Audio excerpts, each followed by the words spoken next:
Hello students, I am Nidhi Bhatt, your science teacher. Today we will continue chapter number 3, metal and non-metal. And today we will continue with part number 3, reaction of metals. In previous video we had discussed reaction of metals with oxygen, water and acids. तो हमने देख लिया था कि metal किस तरह से oxygen से रिएक्ट करके ऑक्साइड्स फॉर्म करती हैं जो कि नेचर में कैसे होते हैं, बेसिक होते हैं. किस तरह से डिफरेंट मेटल्स वाटर से रिएक्ट करती हैं. Some metals are reacting with cold water, some metals are reacting with hot water and some are reacting with steam and some metals do not react with water. And then we discuss reaction of metal with acids and they produce hydrogen gas except dilute HNO3. जब हम dilute HNO3 लेते हैं तब hydrogen gas produce नहीं होती है because it is an strong oxidising agent. ये सभी चीज़ें हम प्रीवियस वीडियो में डिस्कस कर चुके थे. Today we will discuss some other reaction of metals. So let's start. First we will discuss reaction of metal with solution of other metal salt. Means किसके साथ रिएक्शन देखनी है हमें? With solution of other metal salt. Okay, तो कोई metal दूसरे metal के salt से जब रिएक्शन करती है तो किस तरह से रिएक्शन होंगी. तो स्टूडेंट, हमने चैप्टर फर्स्ट में जब टाइप्स ऑफ रिएक्शन को डिस्कस किया था तो वहाँ हमने देखी थी डिस्प्लेसमेंट रिएक्शन. ओके स्टूडेंट, तो यहाँ कौन सी रिएक्शन होगी? डिस्प्लेसमेंट रिएक्शन होगी. जब एक मेटल दूसरे मेटल के सॉल्ट से रिएक्ट करेगी तो कौन सी रिएक्शन होगी? डिस्प्लेसमेंट. तो देखेंगे reaction of metals with other metal salt is displacement reaction. Okay student, and in this reaction more reactive metal will displace less reactive metal. ठीक है, तो जो मोर रिएक्टिव मेटल होगी it will displace less reactive metal from its salt. ठीक है, तो वो क्या करेगी? लेस रिएक्टिव मेटल को अपने सॉल्ट से डिस्प्लेस कर देगी. फॉर एग्जांपल, अगर मैं लेती हूँ कोई एक्स मेटल है, ठीक है, और ये रिएक्ट कर रही है दूसरी मेटल वाई के सॉल्ट से.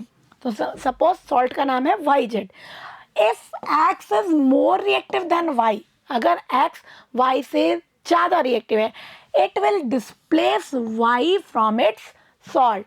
और y को डिस्प्लेस करके ये खुद अपना नया सॉल्ट बना लेगी और जो y है वो वहाँ से रिमूव हो जाएगा, डिस्प्लेस हो जाएगा और डिस्प्लेस एटम के रूप में हमें दिखाई देगा. ओके स्टूडेंट, तो देखते हैं किस तरह से होती है रिएक्शन.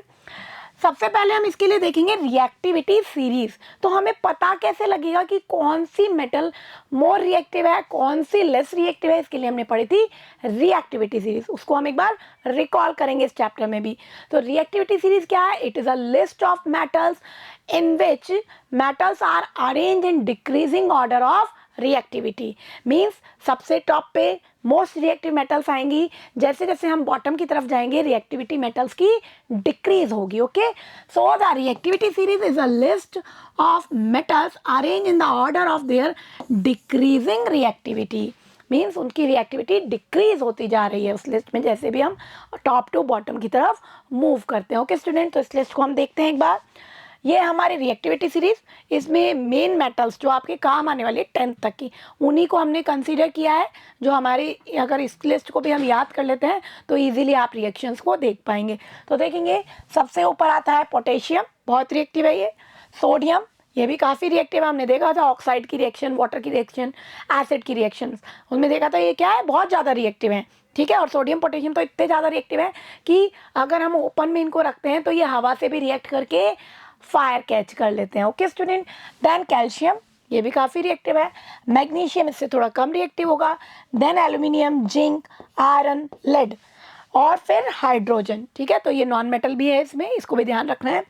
और हाइड्रोजन के बाद आ रहा है copper, Hg means mercury, silver and gold. तो ये क्या है? ये लीस्ट रिएक्टिव है और हाइड्रोजन से नीचे इनका प्लेस आता है, इसलिए ये वाटर से या एसिड से रिएक्ट करके हाइड्रोजन गैस प्रोड्यूस नहीं कर रहे थे, जैसा कि हमने पिछले वीडियो में डिस्कस किया था. क्योंकि वाटर से वही मेटल रिएक्ट करेगी जो कि हाइड्रोजन से ज़्यादा रिएक्टिव हो और हाइड्रोजन को वहाँ से डिस्प्लेस कर सके. सेम ऐसा ही एसिड के केस में भी होगा. तो स्टूडेंट, ये जो है हमारी टॉप, ये मोस्ट रिएक्टिव है. बीच में जो आ रही है ये मॉडरेट रिएक्टिव है और जो लास्ट में आ रही है ये हमारी बहुत कम रिएक्टिव मेटल्स हैं। ठीक है स्टूडेंट्स, तो हमने रिएक्टिविटी सीरीज देख ली। अब हम देखते हैं इसके कुछ एग्जांपल्स। तो देखेंगे स्टूडेंट, पहले इसके जनरल रिएक्शन देखेंगे। सपोज मेटल ए है, ठीक है, and it will react with salt of metal B. Metal B का कोई सॉल्ट है, उससे ये रिएक्ट कर रही है। अब हम यहाँ क्या मान रहे हैं कि A is more reactive than B. A क्या है, बी से मोर रिएक्टिव है। तो क्या होगा, ये ए बी को यहाँ से डिस्प्लेस कर देगा, हटा देगा, ठीक है, और क्या बना लेगा, सॉल्ट ऑफ मेटल ए। जो भी सॉल्ट उसमें बन रहा है उसका सॉल्ट ए से बन जाएगा, ओके, और जो मेटल बी है वो डिस्प्लेस हो जाएगी। ओके स्टूडेंट, तो देखेंगे एग्जाम्पल। फॉर एग्जाम्पल हमने आयरन को रिएक्ट कराया कॉपर सल्फेट से। ये एक्टिविटी हम पहले भी डिस्कस कर चुके हैं ना।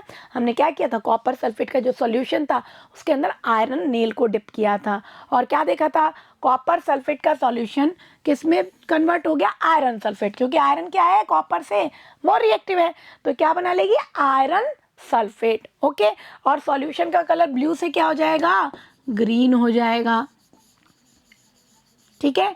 और ये जो डिस्प्लेस कॉपर है ये यहाँ से रिमूव होकर के उस आयरन नेल पे डिपॉजिट हो जाती है, तो हमें आयरन नेल के ऊपर ब्राउन ब्राउन सी डिपोजिशन दिखाई देती है, ठीक है। इसी तरह से अगर कॉपर रिएक्ट करे सिल्वर नाइट्रेट AgNO3, ओके, तो कॉपर आयरन से तो कम रिएक्टिव थी बट सिल्वर से ज़्यादा रिएक्टिव है। अभी हमने देखा रिएक्टिविटी सीरीज में कॉपर सिल्वर से थोड़ा ऊपर है, इसलिए उससे थोड़ी सी ज़्यादा रिएक्टिव है। तो क्या करेगी, ये इसको डिस्प्लेस कर देगी, क्या बनेगा, कॉपर नाइट्रेट। ओके, तो देखो ध्यान रखना AgNO3 है तो आपको CuNO3 नहीं लिख देना है, ये चीज़ अच्छे से याद रखनी है। आपको ये पता है कि नाइट्रेट बनेगा किसका, कॉपर का, आपको फॉर्मूला बना के देखना है, ठीक है। कॉपर पे होता है +2, नाइट्रेट पे -1, फॉर्मूला बना के देखेंगे क्या बनेगा हमारा, कॉपर नाइट्रेट, ठीक है। इसकी वैलेंसी इसके नीचे आ जाएगी, तो फॉर्मूला हमारा ये बनेगा, ठीक है। और ये Ag जो है सिल्वर रिमूव हो गई। ओके स्टूडेंट, नेक्स्ट अगर हम रिएक्शन उल्टी कराएं, अगर हम ले रहे हैं सिल्वर को और ले रहे हैं कॉपर का सॉल्ट, तो क्या होगा स्टूडेंट, सिल्वर क्या है, लेस रिएक्टिव है, तो ये कॉपर को डिस्प्लेस कर सकती है क्या, नो, ये डिस्प्लेस नहीं कर पाएगी, so no reaction take place. तो इस तरह के भी क्वेश्चन आ जाते हैं और स्टूडेंट क्या करते हैं, जल्दी जल्दी में AgSO4 बना देते हैं और हो गया।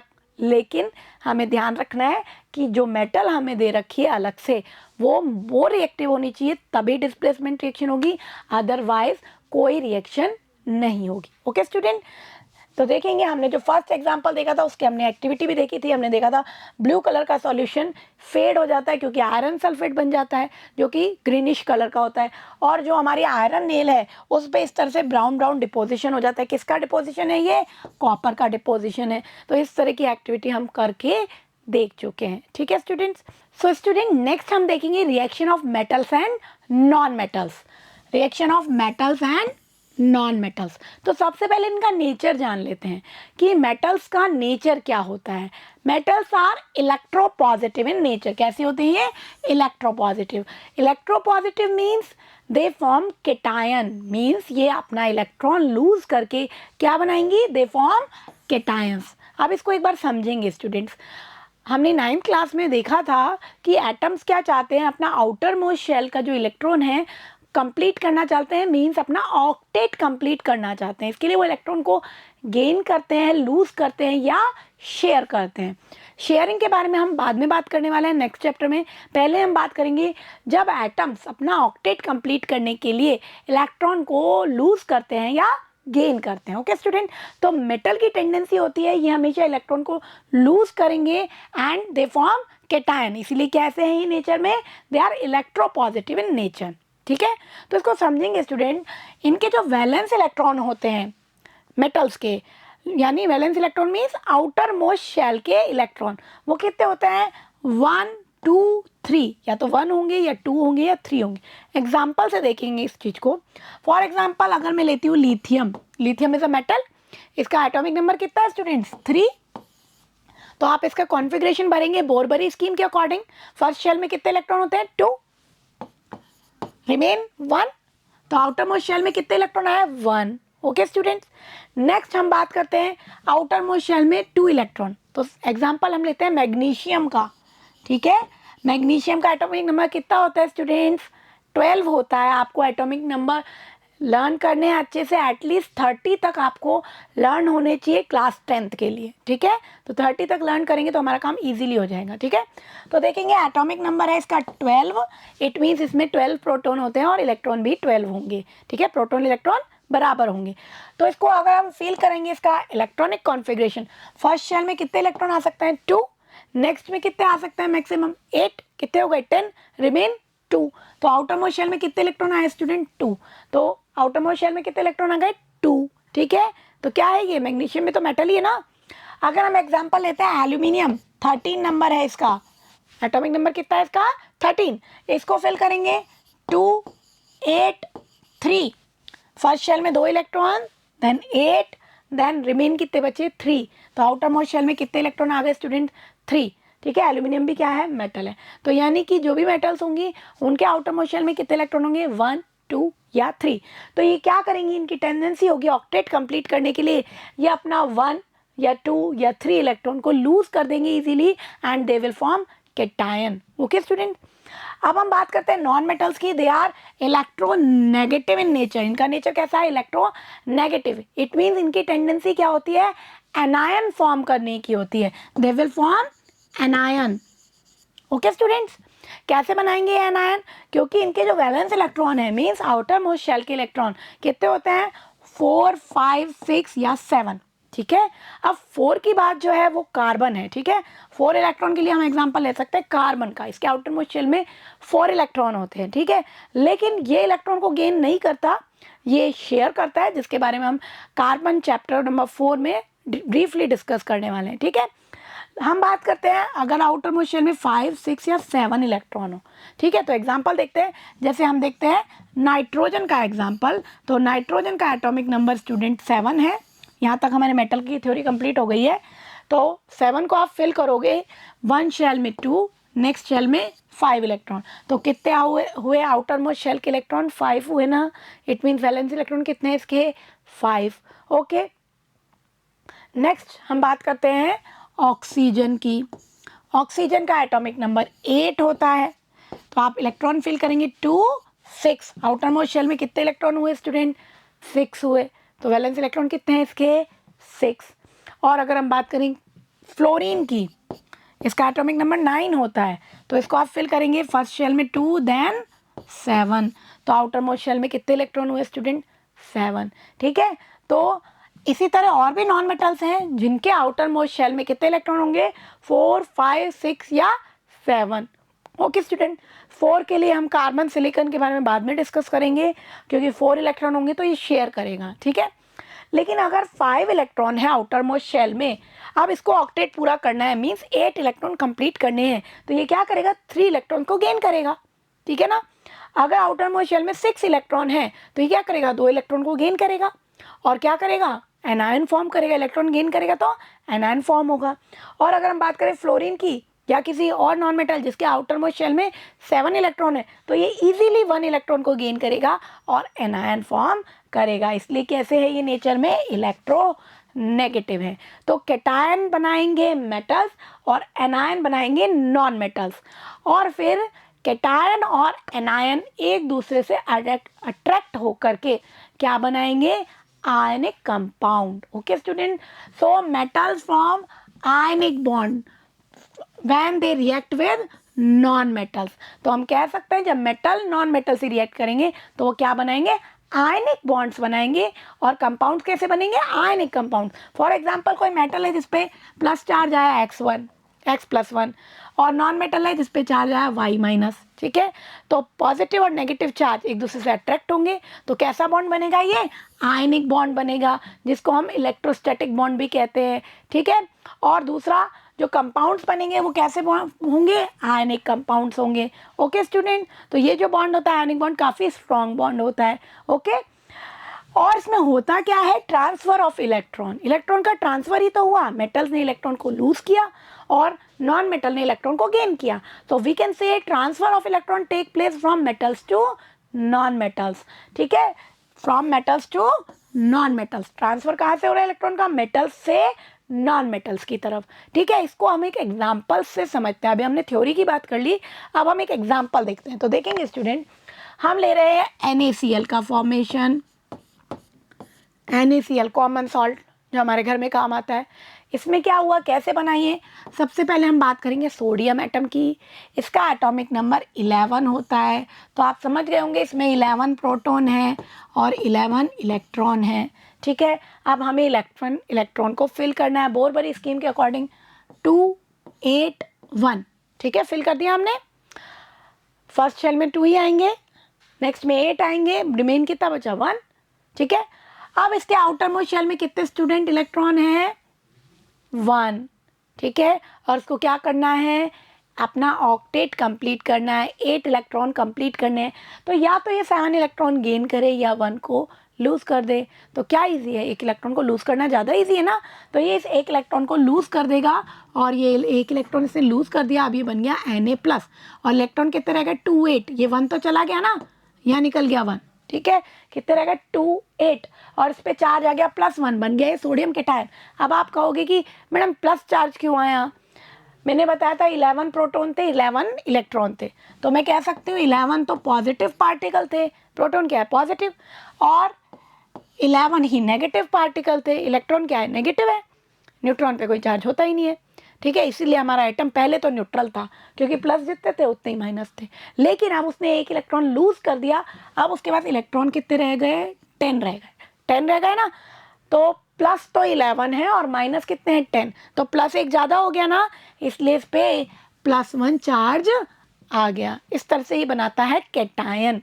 ठीक है, अब ये जो 1 इलेक्ट्रॉन निकला है ये कहाँ जाएगा, तो देखो हम बात करते हैं क्लोरीन की।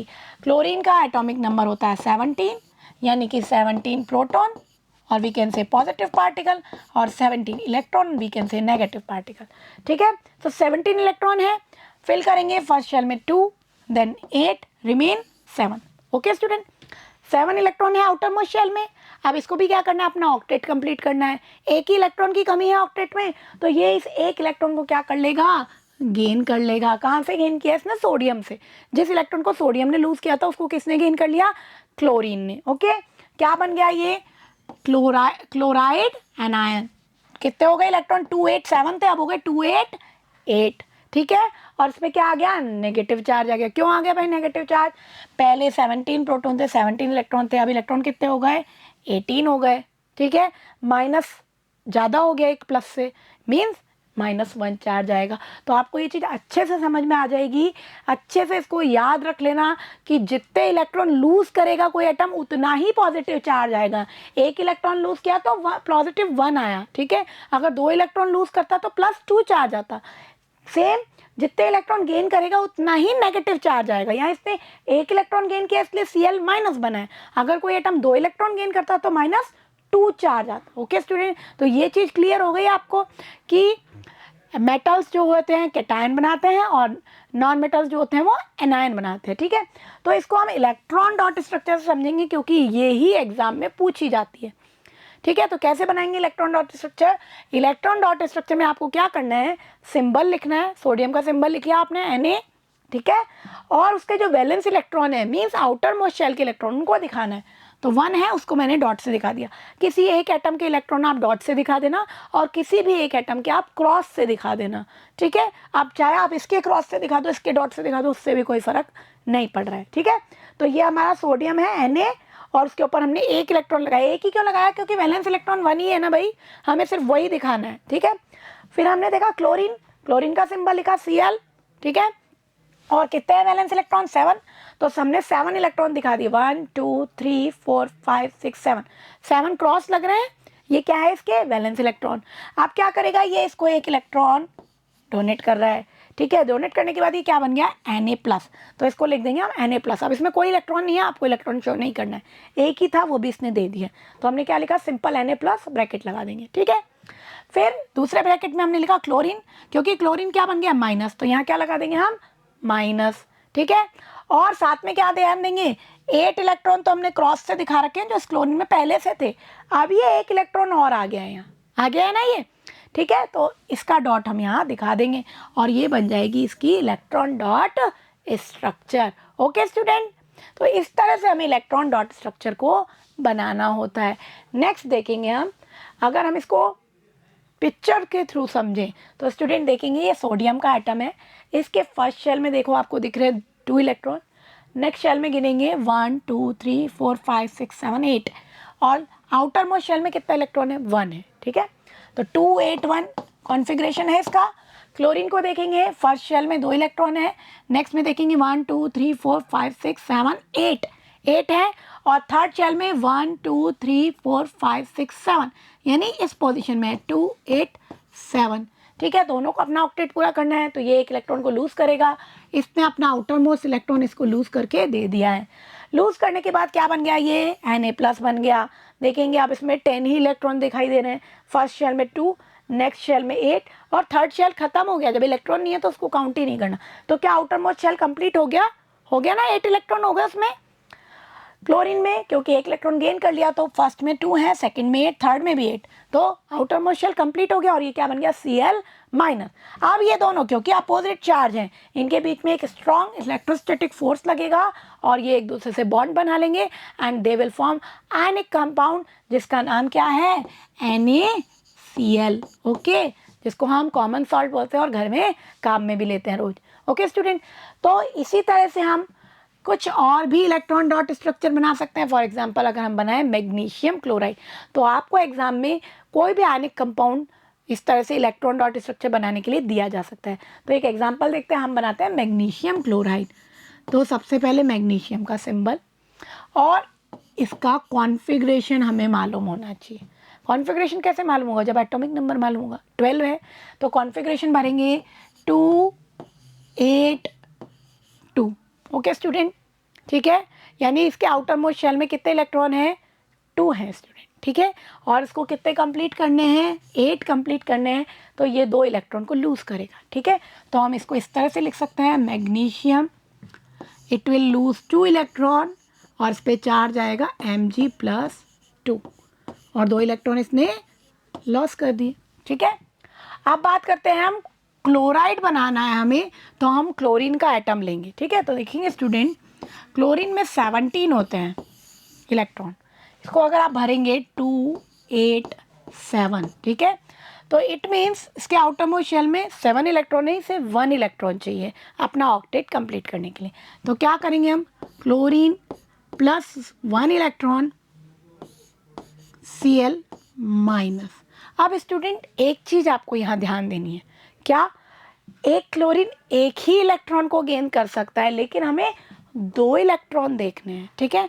तो आप मैग्नीशियम क्लोराइड का आपने अगर फॉर्मूला आपको याद है, नहीं भी याद है तो बना भी सकते हो, ठीक है। Mg+2 और Cl-, जब इनकी वैलेंसी को क्रॉस करोगे फॉर्मूला बनेगा MgCl2, ठीक है। यानी कि 2 क्लोरीन के एटम लेने हैं आपको ऐसे, क्योंकि 2 इलेक्ट्रॉन है ना, 2 इलेक्ट्रॉन लूज़ किए हैं मैग्नीशियम ने, तो एक क्लोरीन तो एक ही इलेक्ट्रॉन लेगा, दूसरा इलेक्ट्रॉन लेने के लिए हमें दूसरा क्लोरीन चाहिएगा, ठीक है। तो दूसरा क्लोरीन एटम भी एक इलेक्ट्रॉन लेगा, अपना ऑक्टेट पूरा कर लेगा और क्लोराइड आयन बनाएगा, ठीक है। अब इसको इलेक्ट्रॉन डॉट स्ट्रक्चर में कैसे दिखते हैं उसको देखेंगे स्टूडेंट ध्यान से। तो देखेंगे मैग्नीशियम में कितने इलेक्ट्रॉन थे स्टूडेंट्स, 2 थे, ठीक है। ये 2 इलेक्ट्रॉन हमने दिखा दिए वैलेंस इलेक्ट्रॉन। अब बात करते हैं क्लोरीन की, क्लोरीन के कितने एटम हैं, 2 हैं यहाँ, दोनों के अंदर कितने वैलेंस इलेक्ट्रॉन है 7, ठीक है। तो हम इसको इस तरह से दिखाएंगे,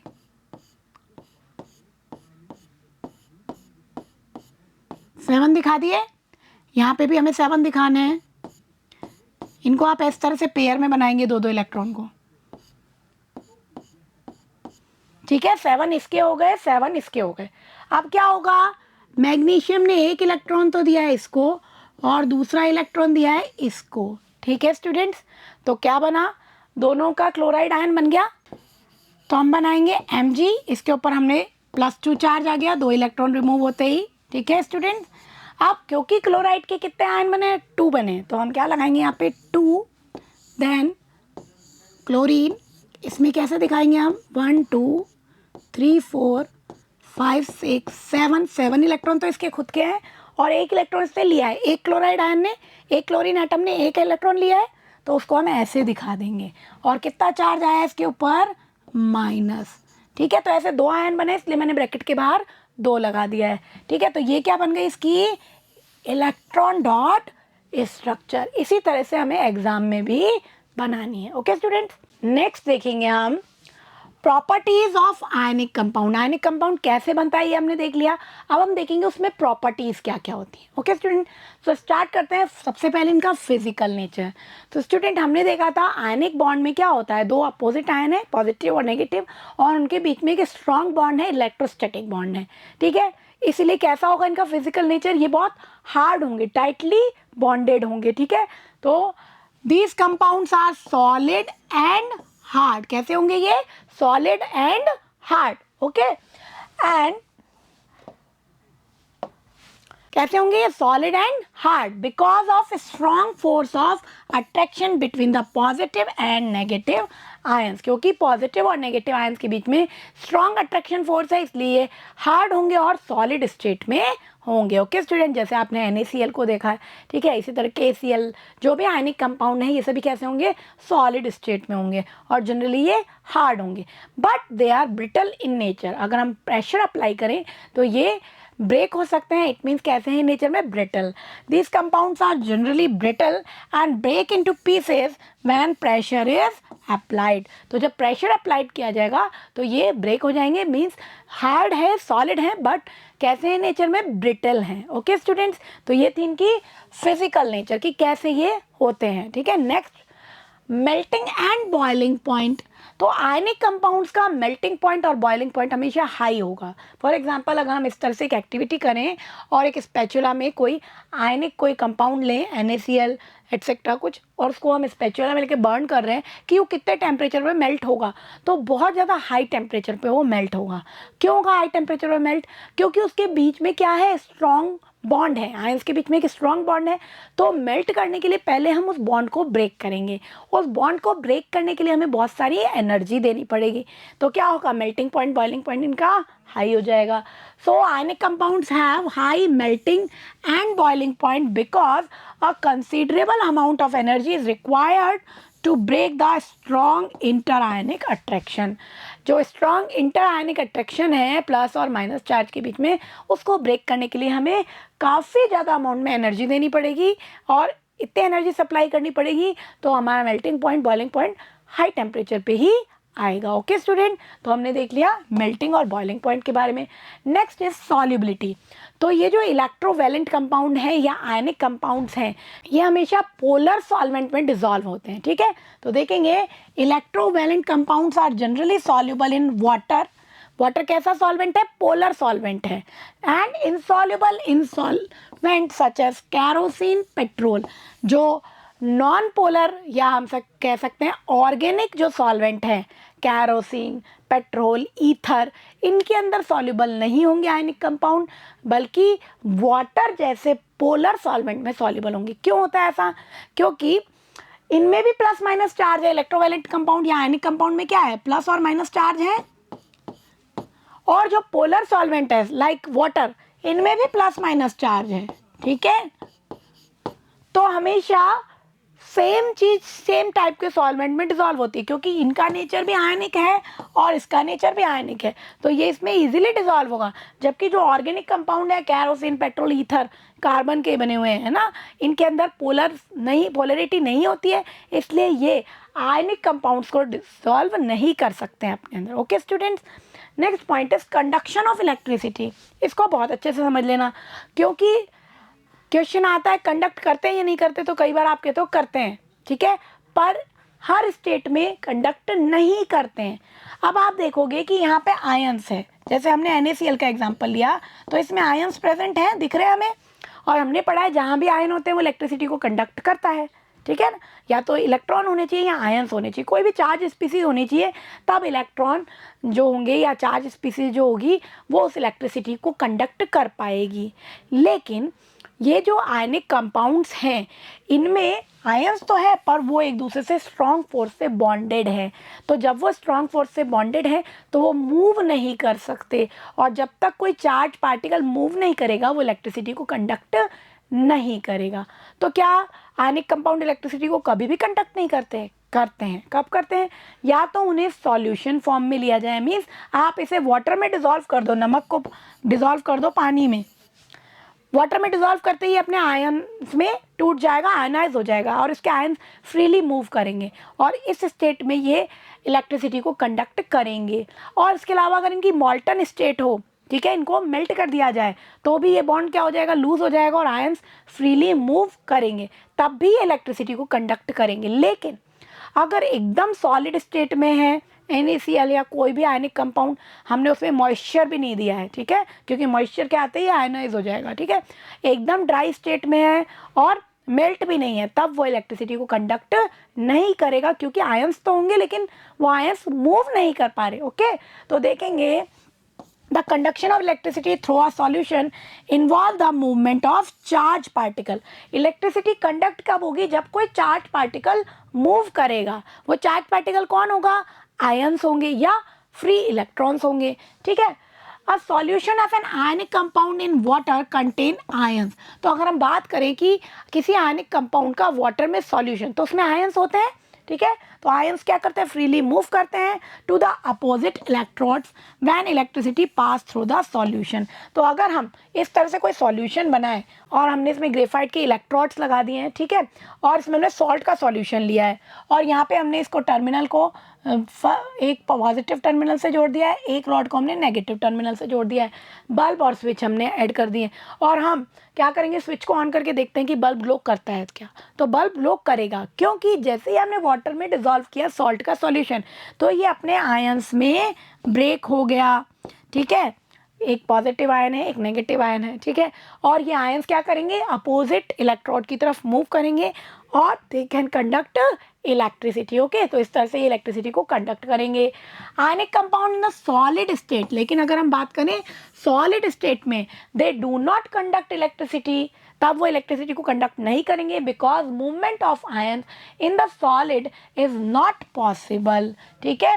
तो सॉलिड स्टेट में आयंस का मूवमेंट पॉसिबल नहीं है, वो बहुत टाइटली एक दूसरे को बॉन्ड कर रहे हुए हैं, पकड़े हुए हैं, ठीक है, due to their rigid structure.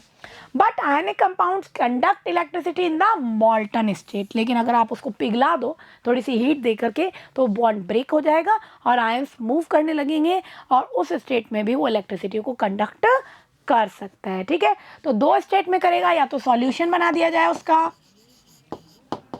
या फिर सॉल्यूशन बना दिया जाए उसका, या फिर मॉल्टन स्टेट में अगर वो है तो वो इलेक्ट्रिसिटी को कंडक्ट करेगा। ओके स्टूडेंट्स, तो ये हमने प्रॉपर्टीज देख ली आयनिक कंपाउंड्स की। ओके, नेक्स्ट हम डिस्कस करेंगे कुछ क्वेश्चंस, जो भी आज हमने एक्टिविटी पढ़ी है, जो भी हमने टॉपिक डिस्कस किए हैं, उनके बारे में हम कुछ क्वेश्चन देखेंगे।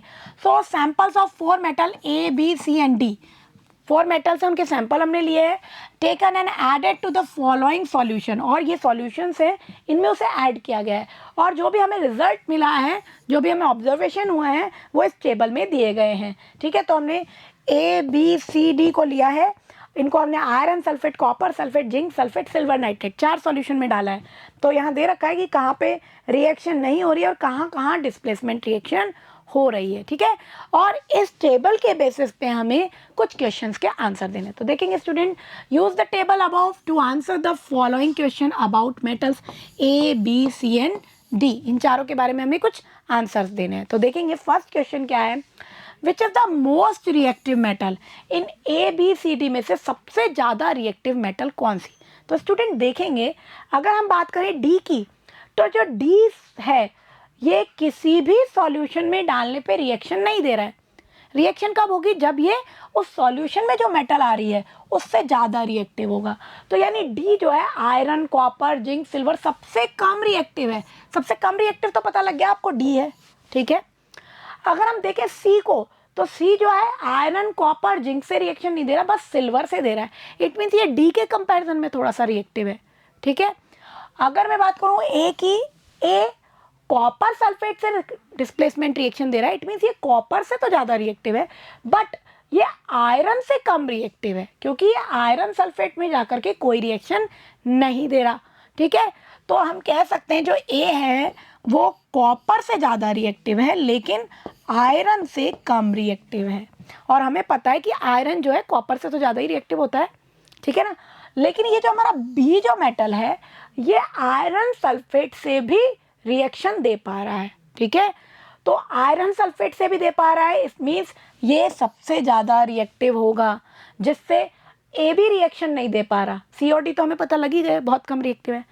ए जो है कॉपर से तो ज़्यादा रिएक्टिव है बट आयरन से कम है, लेकिन बी जो है वो आयरन से भी ज़्यादा रिएक्टिव है, ठीक है। और आयरन हमें पता है कॉपर से तो ज़्यादा ही रिएक्टिव होती है, इट मीन सबसे ज़्यादा रिएक्टिव कौन है?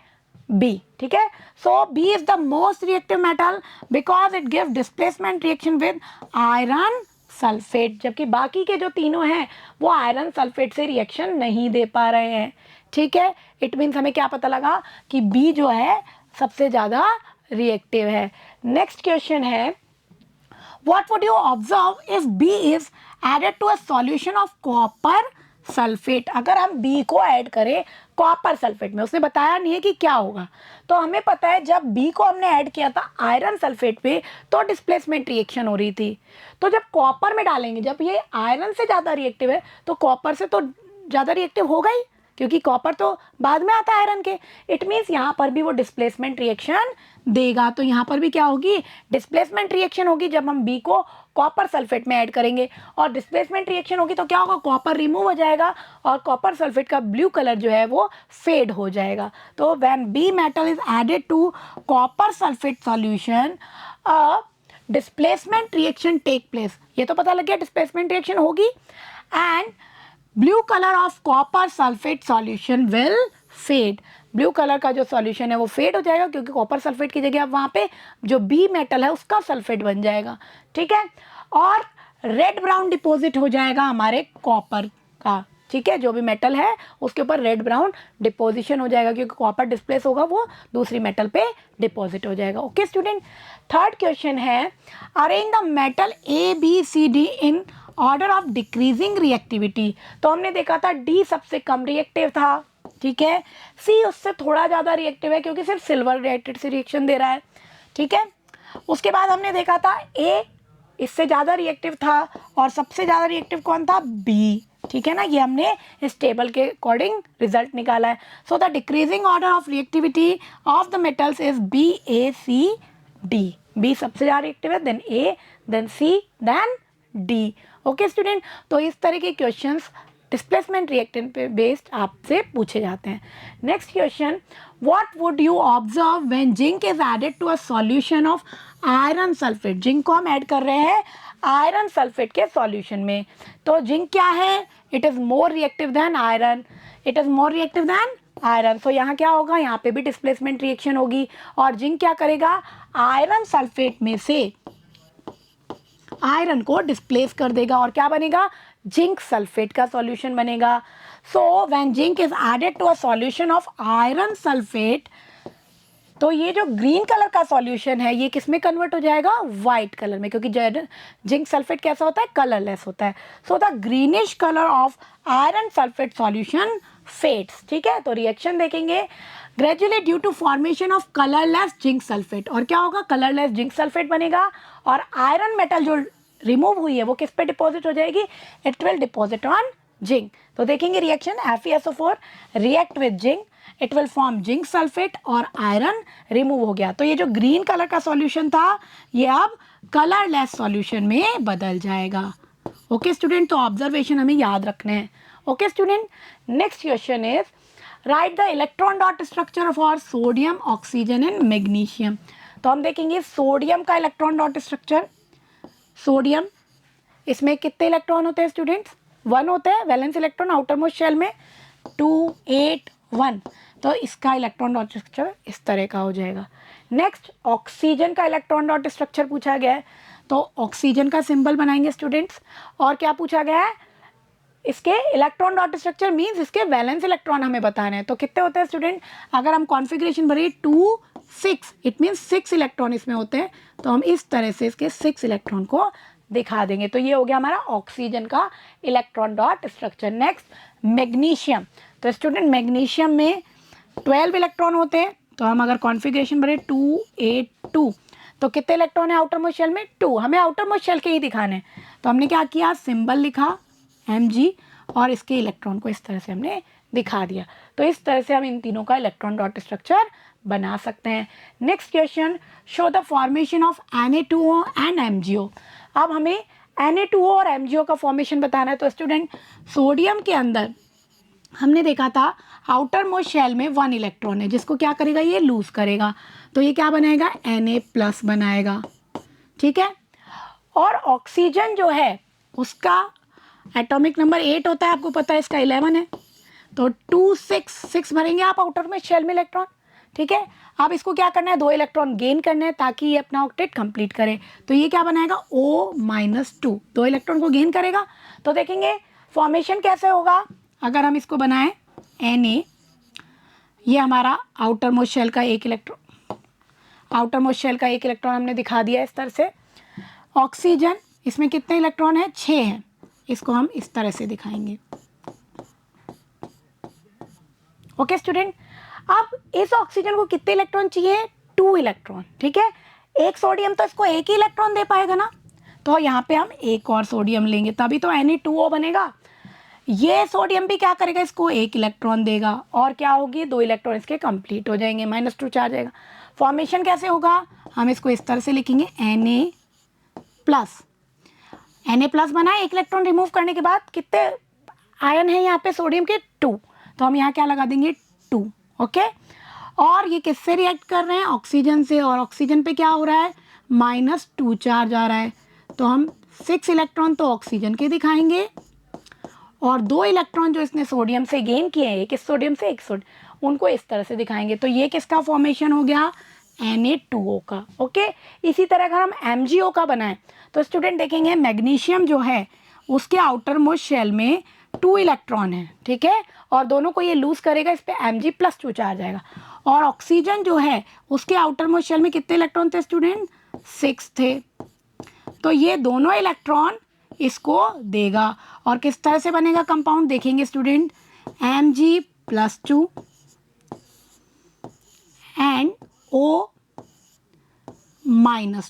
ठीक है। इसके इलेक्ट्रॉन्स को दिखा देंगे 1 2 3 4 5 6 और 7 8, ठीक है। तो इस तरह से हमारा MgO का फॉर्मेशन भी हो जाएगा, okay student. Next question, what are the ions present in these compound, इन कंपाउंड्स में किस किस तरह के आयंस थे, कैटायंस एंड एनायंस। तो कौन कौन से आयंस थे, कैटायंस, कैटायंस कौन कौन से थे, सोडियम प्लस और मैग्नीशियम +2 दूसरे एग्जाम्पल में। और क्या थे इसमें, एनायन थे, कौन कौन से, फर्स्ट में भी ऑक्साइड एनायन बना था और सेकंड में भी हमारा ऑक्साइड का एनायन बना था। तो ये क्वेश्चन भी हमारा कंप्लीट हो गया है स्टूडेंट, ओके स्टूडेंट। तो इस तरह से हमने आज जो डिस्कस किया उसको हम एक बार समराइज करेंगे। सबसे पहले हमने देखा मेटल की reaction with other metal salts, so there are displacement reaction take place in which more reactive metal displace less reactive metal from its salt. For example, हमने आयरन की रिएक्शन कराई थी कॉपर सल्फेट से, तो iron copper को वहाँ से remove कर देगा क्योंकि वो उससे ज़्यादा रिएक्टिव है। Then we discuss about reactivity series, it is a list of metals in which metals are arrange in order of decreasing reactivity, ठीक है। Then we discuss reaction of metal and non metals. तो हमने क्या देखा, metals are electropositive in nature, they will lose electron and form cations, and non metals are electronegative in nature, they gain electron and form anion. और cation और anion के बीच में जब बॉन्ड बनता है it is ionic bond and they will form ionic compounds, okay student.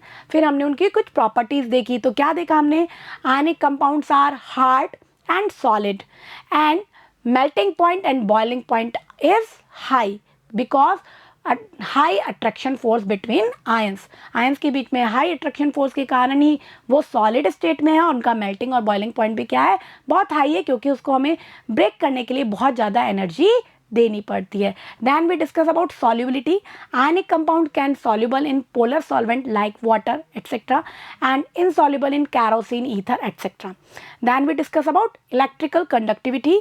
Ionic compounds can conduct electricity in solution form and molten state, but cannot conduct electricity in their solid state. Okay students, क्योंकि तब क्या होगा, ions freely move नहीं करेंगे। Okay student, तो ये हमने आज डिस्कस किया। आई होप सभी पार्ट आपको अच्छे से क्लियर होंगे, उनको अच्छे से लर्न करेंगे। In next video we will discuss about metallurgy और extraction of metal from its ores, okay. तब तक इसको अच्छे से लर्न करेंगे। Thank you.